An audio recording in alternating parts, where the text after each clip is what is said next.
Jai Hind all.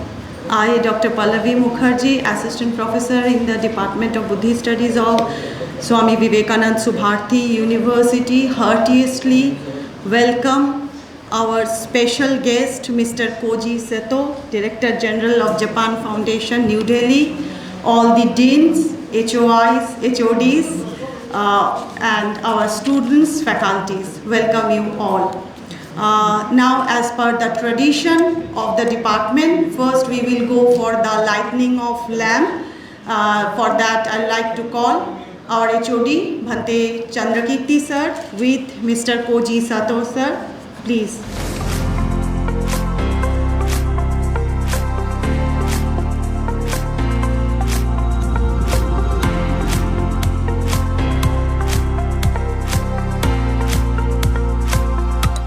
Namo tassa bhagavato arahato samma sambuddhassa. Namo tassa bhagavato arahato samma sambuddhassa. Namo tassa bhagavato arahato samma sambuddhassa.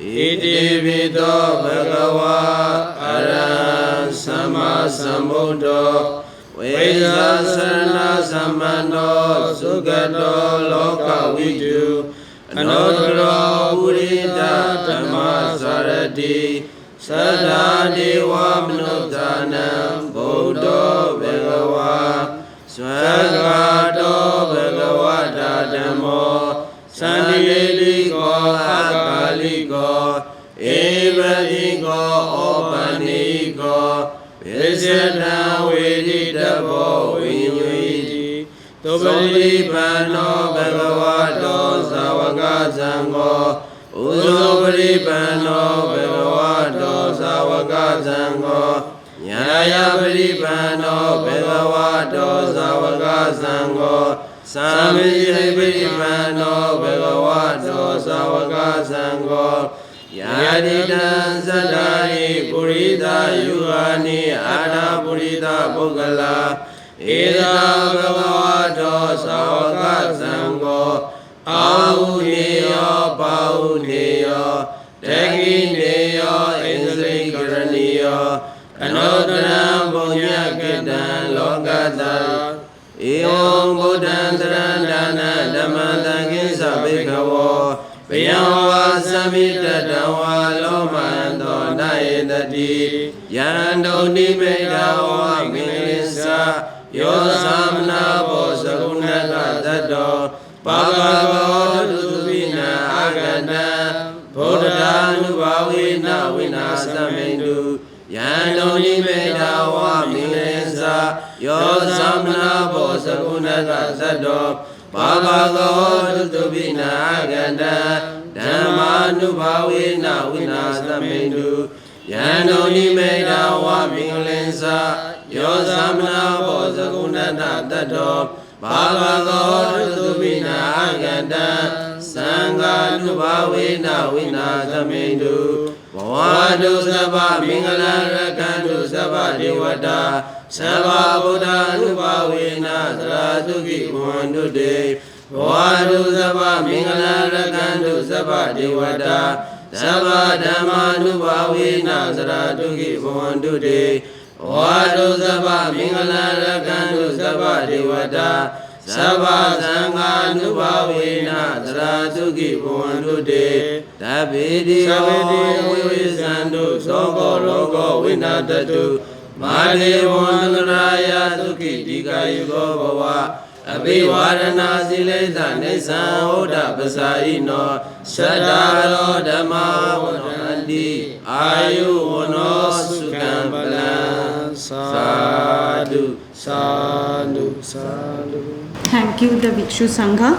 Now I would like to call our HOD, Dr. Bhante Chandrakirti sir, for a welcome address. Good morning to all of you. Today we have very spacious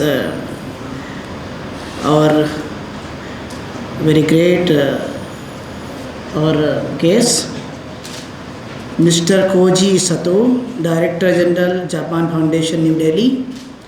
And second one is the Francis Heiner. He is the French traveler. He will join us very soon. And all of you attend this lecture. The Japanese culture, our guest today will talk about the Japanese culture and maybe Buddhism. So welcome sir to our Samrat Ashok Subharti School of Buddhist Study, Swami Vivekanand Subharti University, Meerut. And we have very beautiful campus, many faculties, many departments in our university. You can see the very beautiful campus. So welcome to you sir. Thank you very much to all.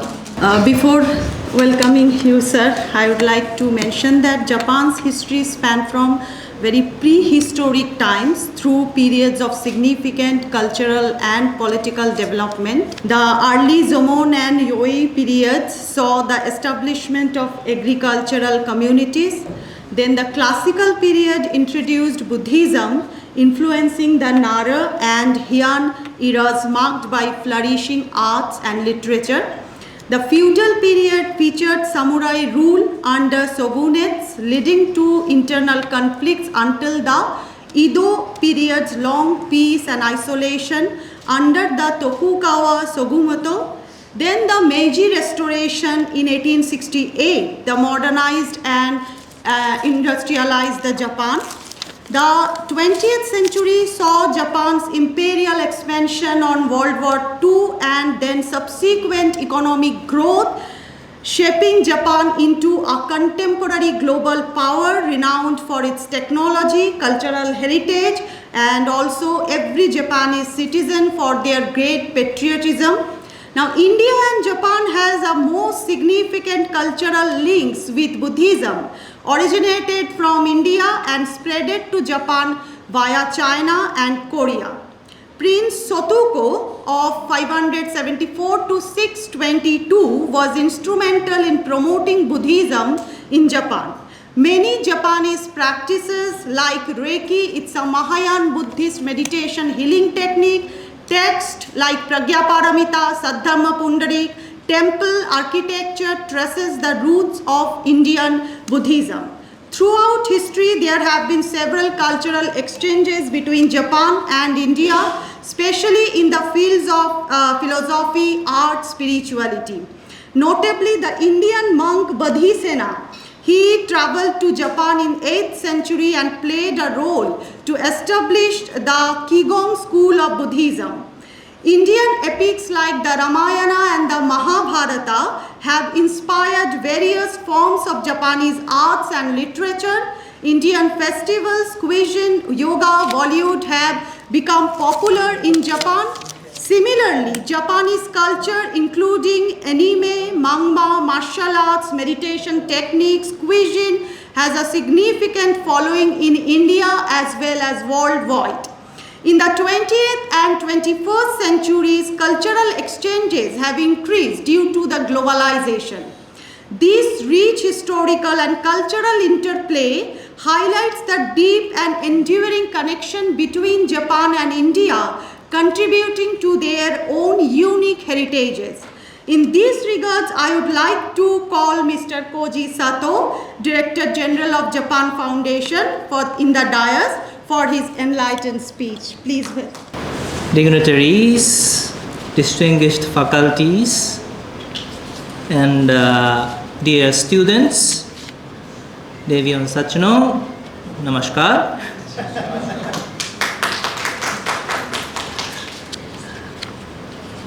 इतना बढ़िया विश्वविद्यालय में निमंत्रण देने से बहुत बहुत सौभाग्य मानता हूँ. Thank you very much. ये तो 1993 की बात था कि मेरे पहली बार मैं भारत आया था as a student. So I traveled through North India and I was mesmerized by the diversity of culture and deep history and gentleness of people. That just made me desire to come and know more about this great country. So after joining in Japan Foundation in 1995, I pursued my great wish to come and work in India again. So in 1999, that shared dream has come true. And I was able to work here in New Delhi. Oh, Monsieur François, merci beaucoup. Thank you very much for coming, attending. So from 1999 to 2003, I had a great chance to work at the Japan Foundation in India. And while working for the promotion of Japanese culture and language, I myself learned a lot about just Indian culture and civilization. Since I left India at my first term in 2003, I expected that maybe I could come back very soon.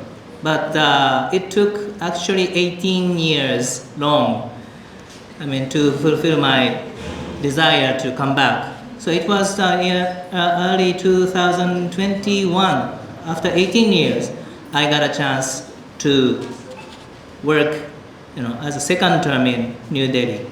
Just before that, I was serving, in Yangon, Myanmar. Again, another, great country of Theravada Buddhism. Much before that, I had worked in Cairo, Egypt, for 4 years, as such. And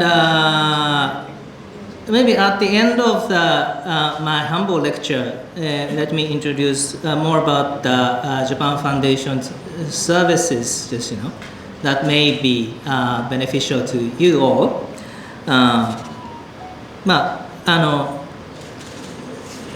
Although I'm not the kind of academics, but with my maximum capacity, I like to share my views or my observations of Japanese culture or aesthetic philosophy that had been developed just since ancient period to the contemporary age, with the very deep influence of Indian religious or philosophical concept, based on Buddhism.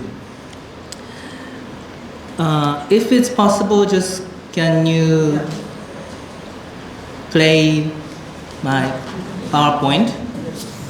So Japan, Professor actually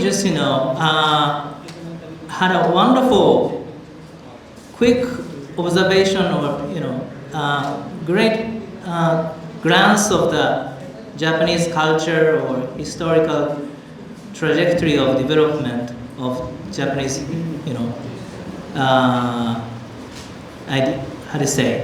modernization or thought process or whatever. So actually, I was very amazed by that. But having said that, maybe Japan is still a bit far away place just for many of you. So I thought of maybe starting from geography or nature or that kind of ecosystem that's surrounding Japan. So maybe the kind of a map of Japan or Asia just may work very well. So I expect that will be showed up very soon. Maybe if any of you just have a basic idea about Japan. So firstly, India, that is Bharat, that is written in the constitution. Same, Japan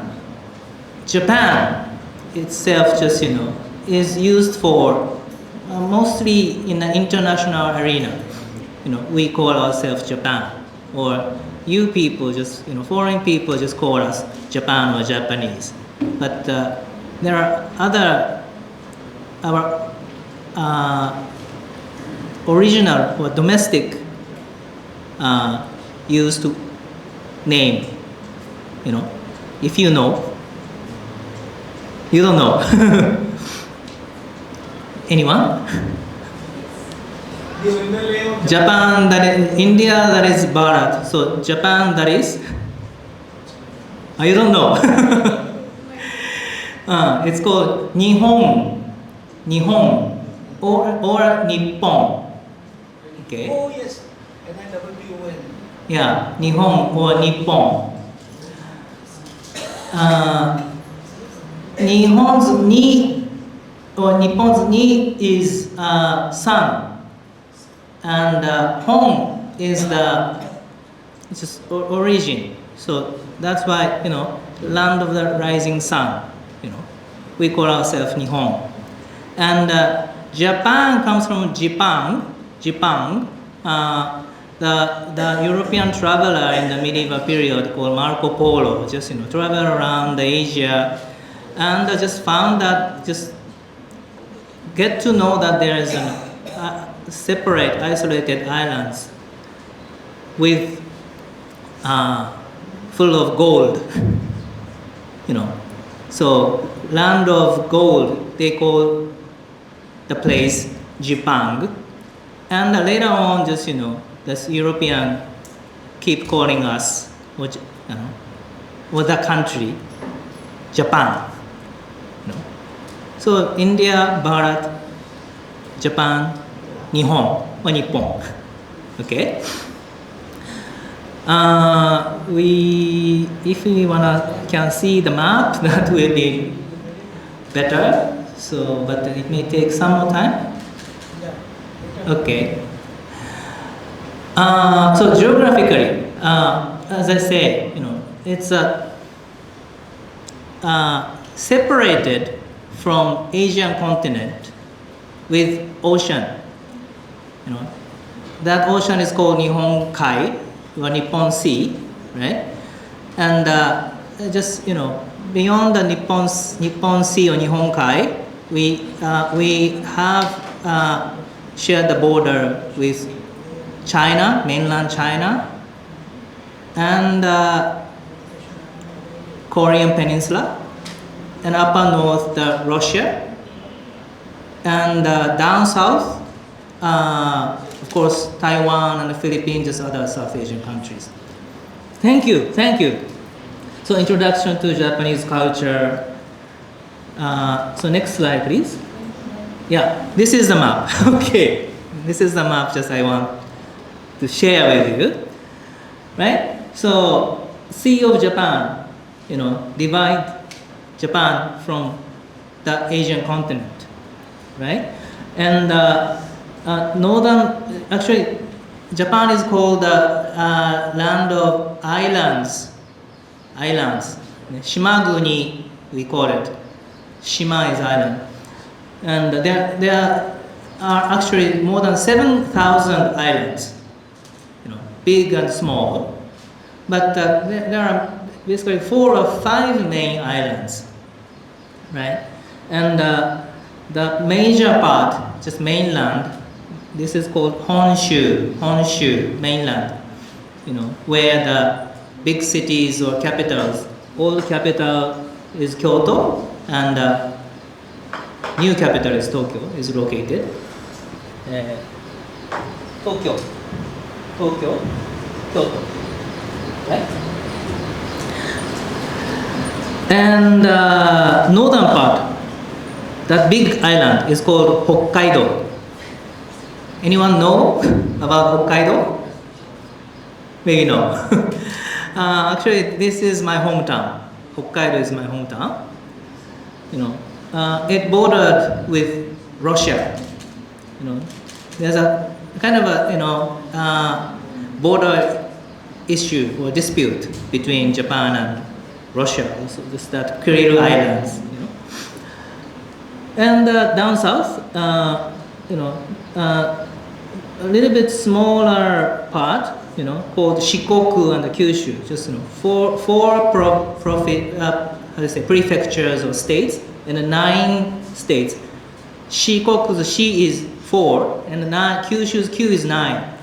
So, and here, this is the southernmost island called Okinawa. Okinawa has its very unique history. It used to be an independent kingdom called Ryukyu, right? But since it's due to its geographical position, influenced both by the Japan and the China, always just it had to cope up with the situation strategically. Okinawan people or government just had a good contact with both the China and Japan, but in the end, in the modern period, Okinawa was integrated into Japan.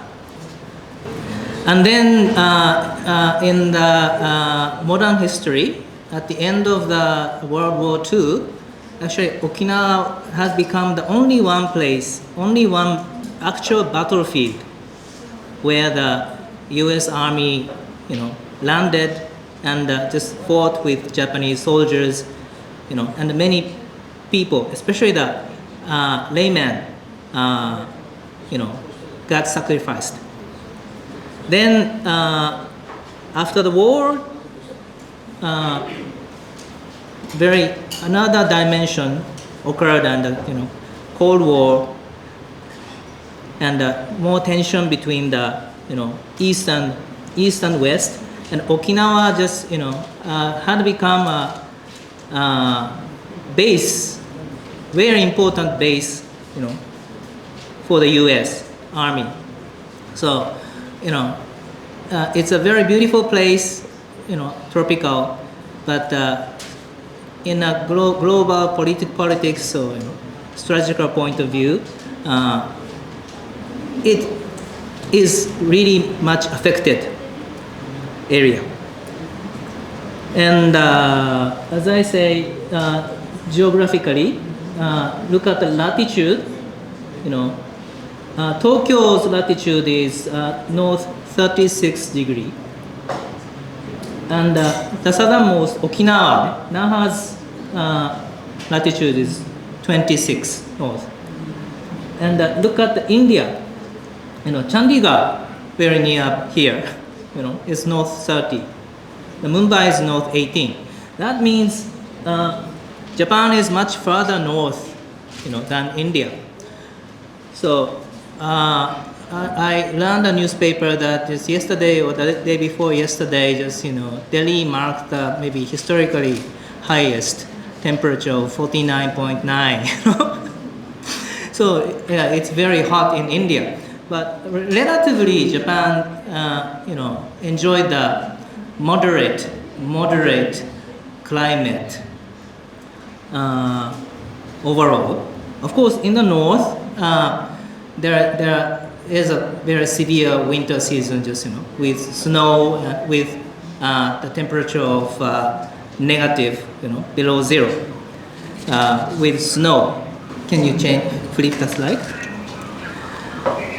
But talking about nature, so these geographical features and conditions give rise to 4 distinct seasons of relative warmth and change. The 12 months are roughly divided into 4 quarters: spring, summer, and autumn, and winter. The national flower of Japan? National flower of Japan? Thank you. Cherry blossom. In Japanese, we call it sakura. I learned that just in India also, there is a sakura. in the northeast, like Manipur or Meghalaya. But it blooms in different season, in November, I think. But in Japan, it's full bloom in early spring, late March to early April. Many tourists from all over the world. Nowadays, Indians also, enjoy, tourism in Japan.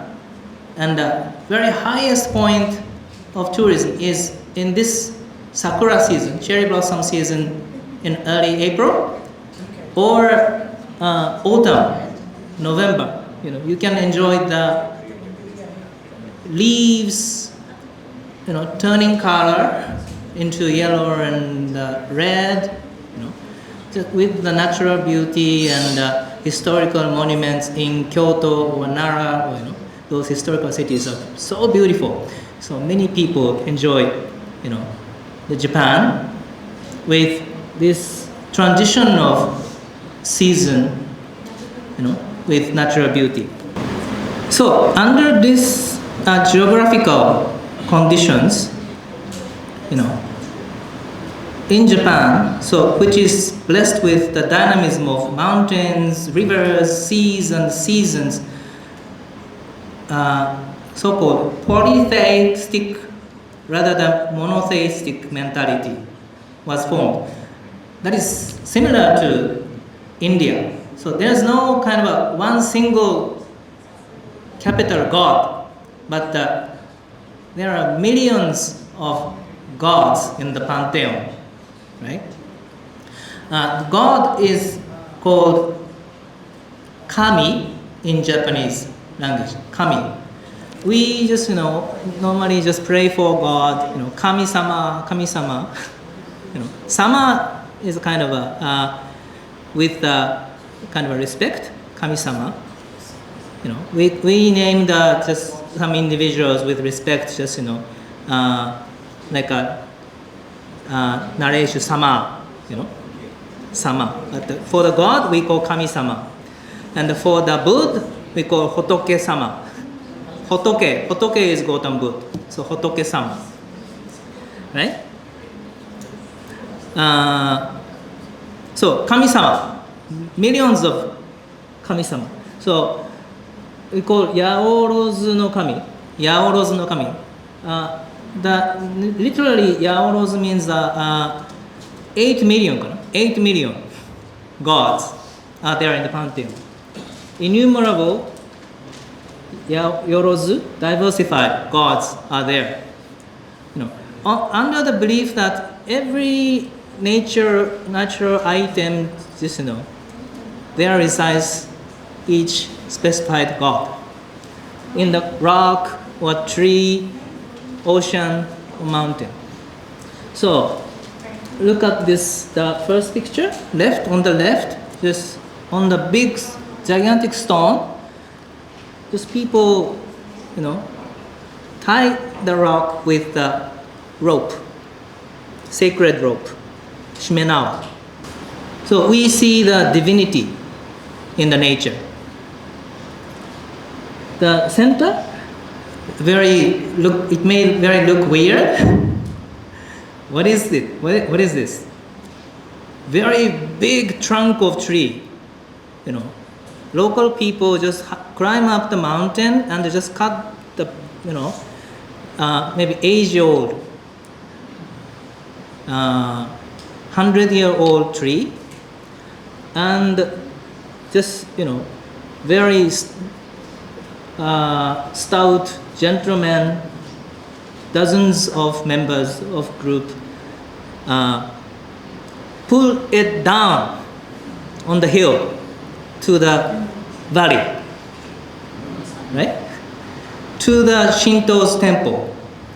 Every 7 years, the main pillar of the temple is being replaced with a new one. And actually, this main pillar of any architecture or housing is called hashira in Japanese language. And the hashira itself is identical to God or Bhagwan, right? So Shintoism always prefers the cleanliness or purification. So every 7 years, people believe that God needs more purified place to live, right? That's why just people really struggle to just bring in the big trunk of trees just from the hill and replace the sacred place. The right one is a celebration of the new construction. Maybe you may find some kind of similarity just with what Indian people also do. Just you call the maybe how do you say, priest and with a coconut, and bananas. You do the pujas. Bhumi puja. Yeah, Bhumi in Japan is called Ubusuna. Maybe some young generations may have a likeliness of Japanese anime. If anyone like anime? No one? No one? Yeah. Actually, even in India, anime has become very popular, and especially Makoto Shinkai is one of the most popular anime director, even in India. And he came just with his new pieces. And his latest anime piece called Suzume, that had a massive hit in all over India actually. It's also talk about kind of a gods or millions of gods struggling under the soil, that create the earthquake or natural disaster. At that scene or animation, just again, so Bhumi, Ubusuna, is the highlighted. Okay. So again, just to soothe the soul of the Almighty, of the Bhumi, just you do the puja. So, and the last part, do you know what it is? The naked guy. What? You know something about it? Sumo. Thank you. Yeah. Maybe long time back, Mahindra, I don't know, or Indian car automakers just was selling the big Jeep called Sumo, Tata Sumo. Yeah. This is a kind of a martial arts type of just fighting, the very strong guys just fight each other. So that is like the sumo what came, Tata Sumo. Yes, that is why. So it looks like a sport, modern sport, but originally this is also the kind of a Shintoism, practice. Actually, what is he doing? He's yokozuna, just top rank sumo wrestler. Actually, this guy is from Mongolia. It used to be the national sport. That's why, for a long period of time, just sumo, never accepted foreign wrestlers. But maybe from almost 30 years ago, they started to open it to the foreigners also. Maybe Francois-san also just can be a small wrestler. Maybe you can be. But this is, not in the sumo field or dohyo. Before the, actual match happened, yokozuna, strongest wrestler will do the ritual to soothe the Bhumi god again. So, actually he is, I can't do like he does, but like this, lift up the leg and stomp. So this stomping is very important. Thank you. So waking up the god of Bhumi, and just calling the god that we'll start fighting, the match. Just please look after, right? And before just playing each match, just both wrestlers, just will put the salt, namak, on the ground. And in Shintoism, this salt is very important as a purifier. So when some family members pass away, कुछ लोग गुजर जाते हैं घर पे, तो funeral मनाते हैं, तो उस समय नमक को डालना है सब लोगों को प्यूरिफाई करने के लिए. तो Shintoism, that is. Okay, that is why prehistoric mentality or religious mind was very much like animistic, and it still continues till date. Okay, and that is the basis of the Shintoism. You know somewhat as Japanese people, Japanese लोग मानते हैं Shintoism. That is the base of Shintoism. So next slide, please. Okay. But based on that Shintoism or animism, as Professor Madame just introduced, Buddhism came to Japan in 6th century. That was really revolutionary. And Japanese people have a unique view of religion, and it is well known that when it is surveyed nationally, over 90% of them say we are Buddhist, and 90% again say we believe Shintoism. 19 plus 19 is 180%. That means double. Most of the people believe in just two different religions, Buddhism and Shintoism, at the same time. What do you call it in religious term? Syncretism? Yeah, I think so. Syncretism, right?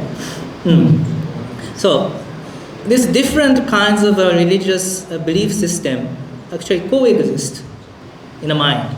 Maybe in order to understand very well, better, the Japanese mindset, please take note of that. Okay? But what I want to say is that Buddhism entry into Japan was really revolutionary. And as Professor just introduced kindly, in 8th century, just at the eye-opening ceremony of Todaiji Temple, big Buddha statue, the Indian monk Bodhisattva, celebrated that very auspicious event, and that is always just we cherish it as a start of this long history of Japan-India friendship or relationship. And one of the major influences that Buddhism has brought to Japanese is the concept of mujo, impermanence. In Sanskrit, if I'm not wrong, it may be called anitya, impermanence. So, nothing in this world, there's nothing in this world that does not change. It keeps changing. So the Japanese mentality has been formed by blending this mujo, sense of mujo, with the animistic view of nature. So seasons change, flowers bloom and fall, insects chirp and die, leaving their offspring, and even the most glorious civilizations and dynasties are affected by natural disasters and decline and perish. So, there's no eternity or permanence.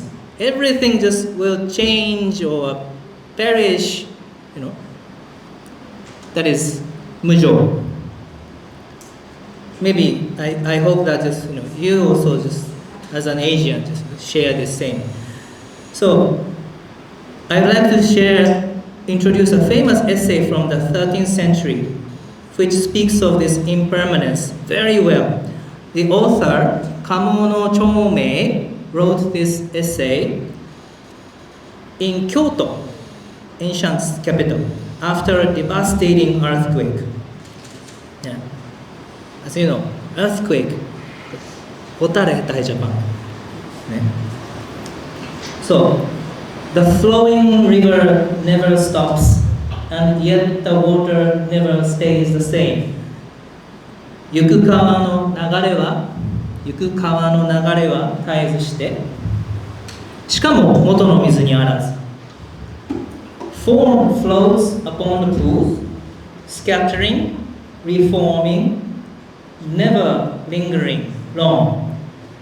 よどみに浮かぶ歌方は、かつ消え、かつ結びて、久しくとどまり至る試しなし。So it is with man and all his dwelling places here on earth. 世の中にある人と住処とまた核の落とし。So this is an excellent sentence that succinctly expresses impermanence. The truth is that human beings and places where they live are like the flow of a river. As a whole, they are there, but at the level of their individual constituents, they are replaced moment by moment. So, it is written after the big earthquake. So, सब कुछ told दिया. So, the life itself is also like a river flow, keeps changing. Okay, next slide, please. Okay, so now this is the basic of the Japanese mindset. Maybe that setting from the ancient period time, and now we see the some trajectory of changing of Japan's aesthetic beauty based on that mujo concept, right? From maybe ancient period to the modern, right? One by one. Maybe I will introduce only five, right? First one was the very ancient, in the Heian period, like 9th, 10th century. It's called aware or mono no aware. Literary translation might be pathos or empathy against the nature of impermanence of the world. It's sad that nothing stays the same. It's sad. So how to express that feeling? And in the 8th and 9th centuries, before the rise of the samurai, when the emperor and the nobility were the ruling class, both men and women at court wrote waka, short poems of 31 syllables to express their feelings about life. Among the many waka poems, I think the one that expresses the pathos of things the most is the waka by Ono Komachi, a famous waka poet and said to be one of the most beautiful women in Japan at the period. And she wrote about her aging.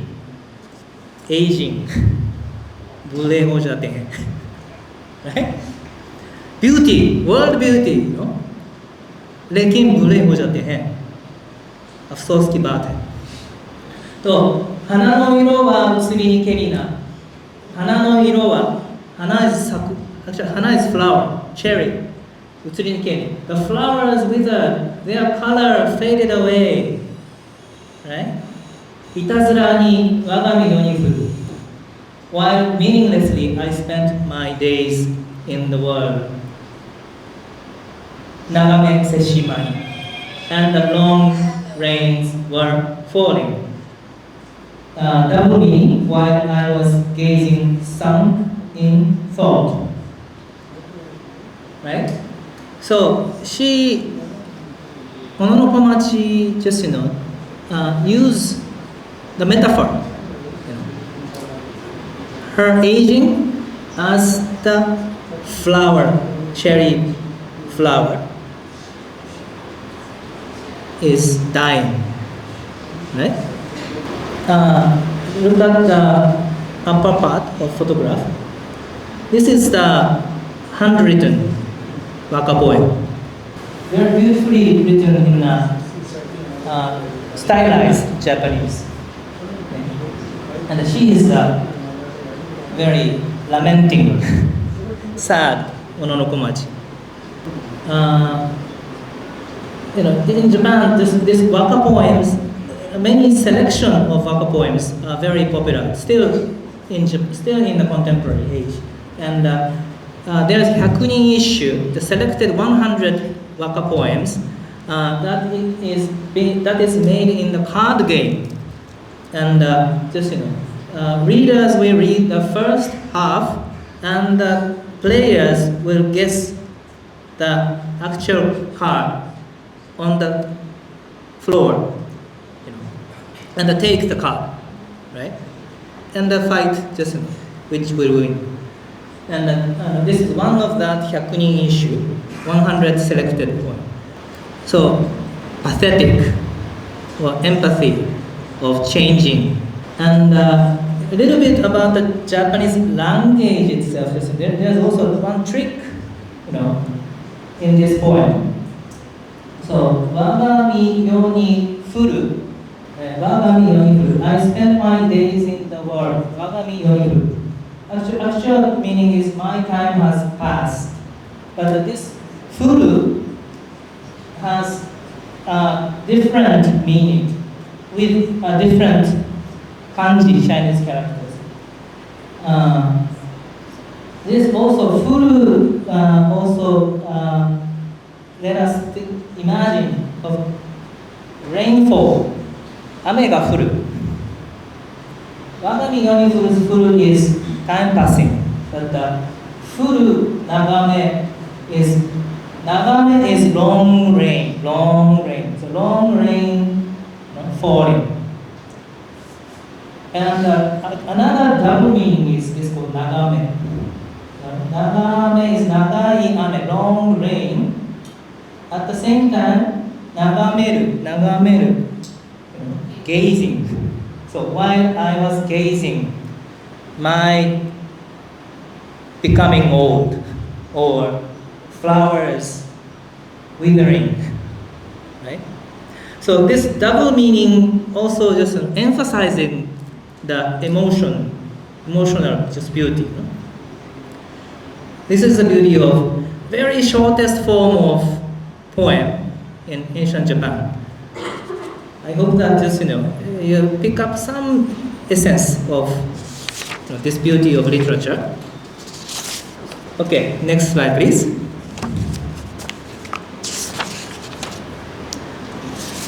So second out of 5 that I want to explain. Now just we are entering into the samurai period. The peaceful aristocratic Heian period was over, and after maybe 13th century onwards, till the Edo period, early 16th century. It was a kind of a battlefield of samurais, who will win to conquer the nation, right?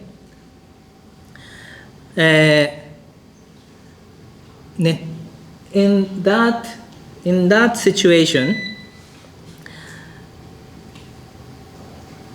that mono no aware sentiment that was enjoyed by the aristocrats in the Heian period turned into more sophisticated way, influenced by Zen Buddhism. The samurai rose to prominence from 12th century, and from the 12th to the 16th century, they fought for supremacy in the war. So under that condition, the concept of wabi and sabi developed as a way of overcoming the impermanence of Japanese society at a time when it was unstable amidst the wars of the samurai.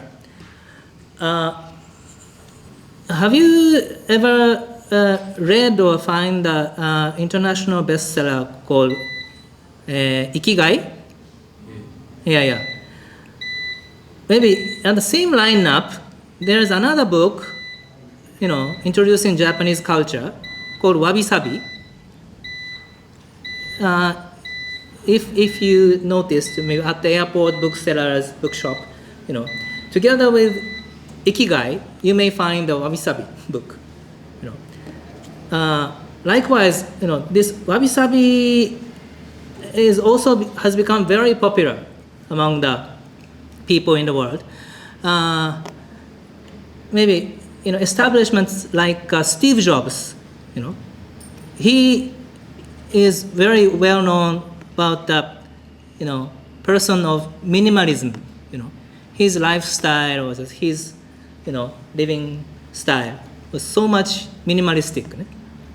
Maybe through that concept, maybe he come up with such a wonderful gadget, iPhone, very simple format with beauty. That may come from that minimalistic wabi-sabi concept. Now just slide is also out, but let's start with wabi first. One by one, just from wabi and then sabi. The literal translation of wabi is beauty of insufficiency. Beauty of insufficiency. It is a consciousness that seeks to find contentment in the midst of poverty and lack, right? So, garibi or kami mein maza lena. समझ गए? फिर करो? हाँ. So Lucas का मैं मजा लेना है. ठीक है. हाँ. So we only share this wabi. So in these unstable times, samurai fought each other. Even if you have a lot of things or money, you risk losing it quickly. Achanak sab, posh guy, good guy. And the wealth and the fame you once built may disappear in an instant.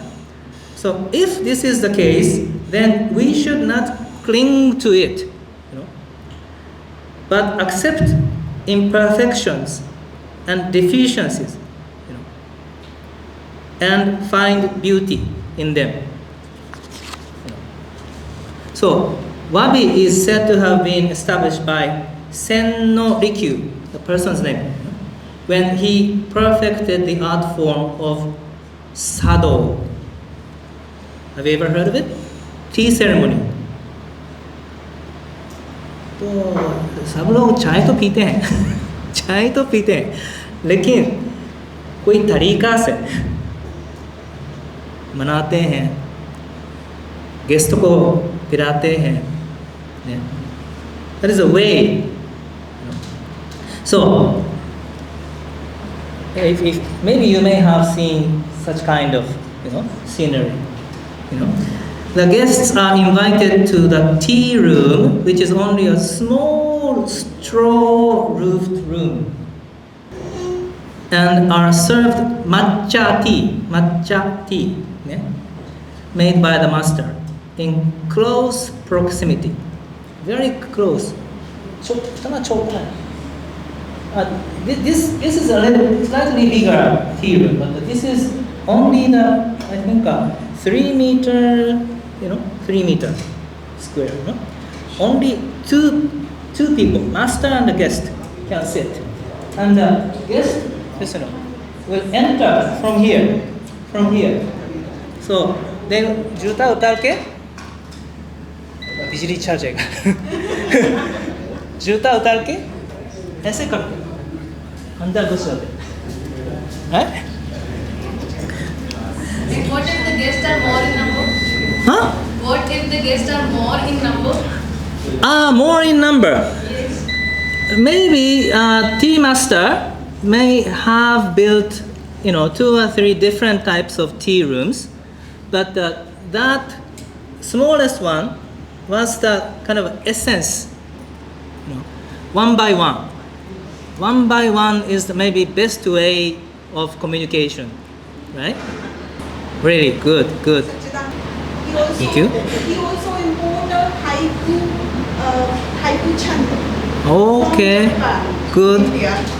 Wow. Maybe I can also learn a lot. 5 letters that chant. Haiku, haiku also just I will talk in the next page. That is very resonated, each other. So look at that. Maybe the screen also just will be activated very soon. So the tea room is very minimalist, with a painting or hanging scrolls and flower arrangements, but nothing else. The guest enters this small microcosm to appreciate the art and to enjoy the stylized service and communication of master's tea ceremony. The attitude of seeing beauty in imperfection and deficiency is well expressed in the teacups also. Even the teacups. Normally people believe that very beautiful, stylized, symmetrical utensils are the best, but what they prefer to use is very different style, asymmetric, very weird type of looking, but very intricately made, handmade, with heart. So maybe it's a little bit different from the concept of beauty of, let's say, Taj Mahal, total symmetry. But I wanted to talk about this. This is one of the most kimchi, teacups used in tea ceremony, right? So the master and the guest share a concentrated time in this intimate space. There's a phrase often written on hanging scrolls, ichigo ichie. Please maybe take note or remember this important word, ichigo ichie. It means to make the most of this encounter, which may be the first and the last. So ये मुलाकात भी हो सकता है पहली बार और आखिर, तो क्या करें? Enjoy maximum, right? So this is the real essence of wabi or tea ceremony. Ichigo ichie. There is a book titled The Book of Tea by Okakura Tenshin. You may have heard about the name Okakura. Again, it will go. A Japanese Asianist who had a profound spiritual exchange with Swami Vivekanand and Rabindranath Tagore. If you have learned something about that in the early 20th century, at the Chicago conference, Swami Vivekanand just met with Okakura. He's a very renowned art historian from Japan. And Okakura was so impressed by Swamiji's speech. And he wishes to visit India to know more about the origin, of great idea, right? And Okakura just met with Swamiji, Rabindranath Tagore, just all the Tagore families of Bengali art community. Maybe time? Okay, thank you.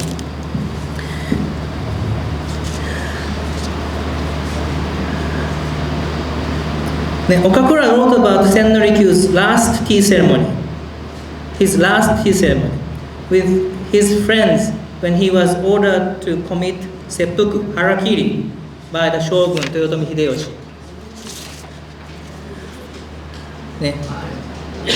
So, Senno-Rikyu had to kill himself with the order of the shogun. So he invited only a limited number of friends, and served the tea and cherish that moment, and give the his memento, and say farewell. And alone in that tea room, he did harakiri. So this is the Ichigo Ichie. Cherish one single moment. Okay, so maybe time is limited, so maybe we a little bit talk about Sabi also. Sabi is the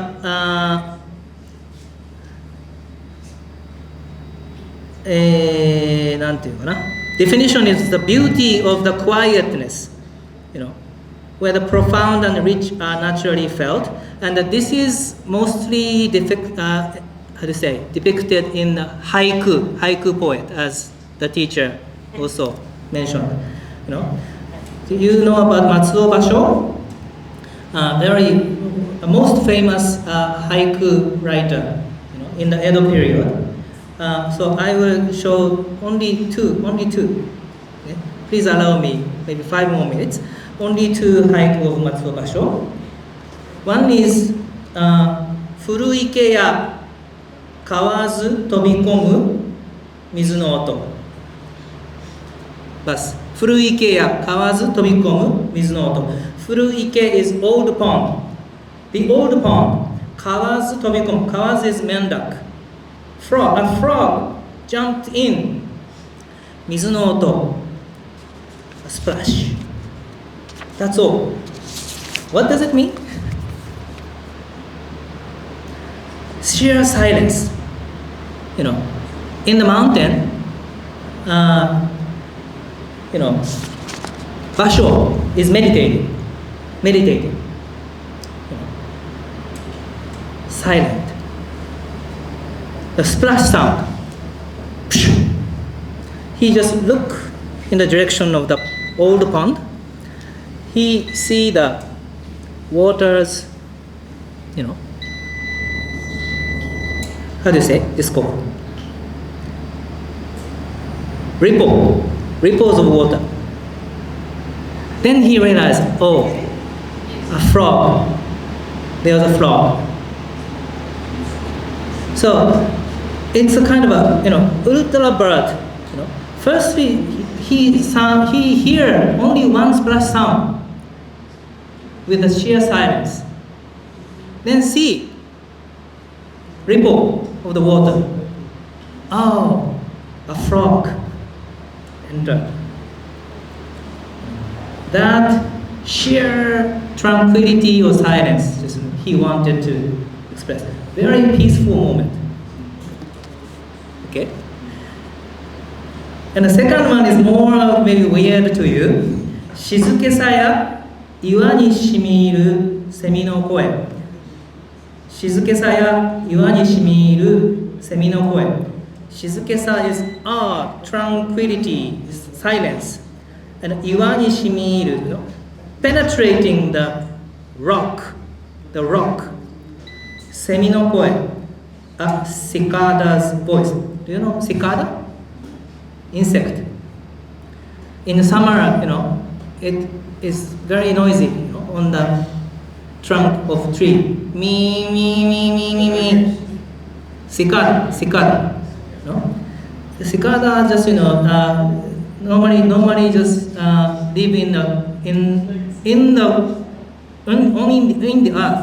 And when it just becomes the adult, it came out from the mud and stays on the trunk of the tree, and live only 7 days.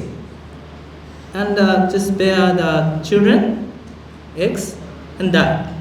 But in these 7 days only, just they keeps noising, me, in the mountains.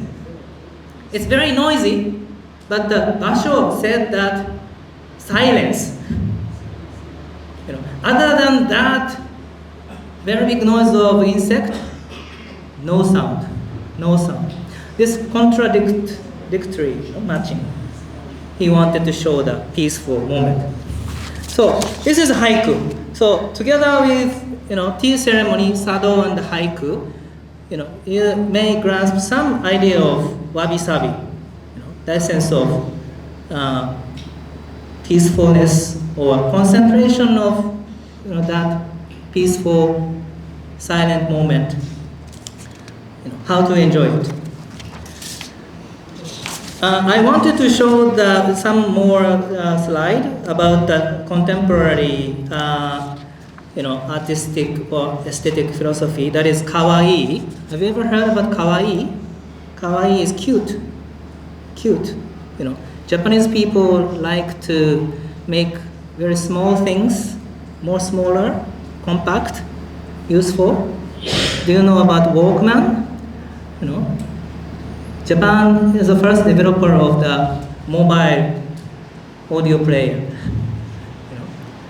We want to make many things as portable, carryable, small as possible, with a good design.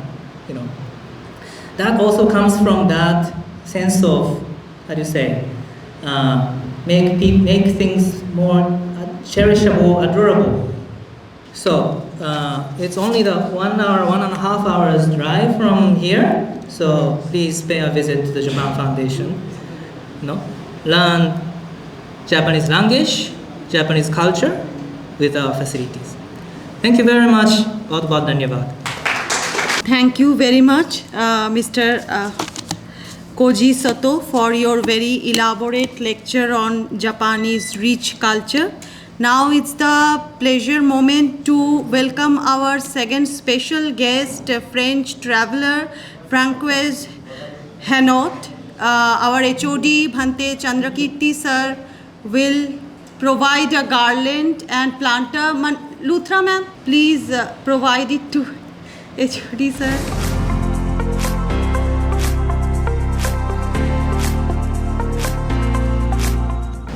Who allowed me to come to Subharti University in Meerut to meet Naresh Taplial, Advisor International Affairs in Subharti University. I met also this morning the Vice-Chancellor of Subharti University, Dr. G.K. Taplial. And I thank you very much for your warm welcome to this beautiful university with a beautiful campus. My travel is finished since 2 days because I jumped in the Ganga and there was a rock and I broke my ankle.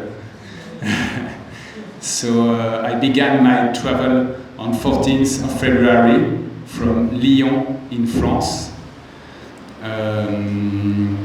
So first why I have done this travel, it's because I lived 1 year in Chennai and I wanted to discover the world because life is short and my father died of COVID.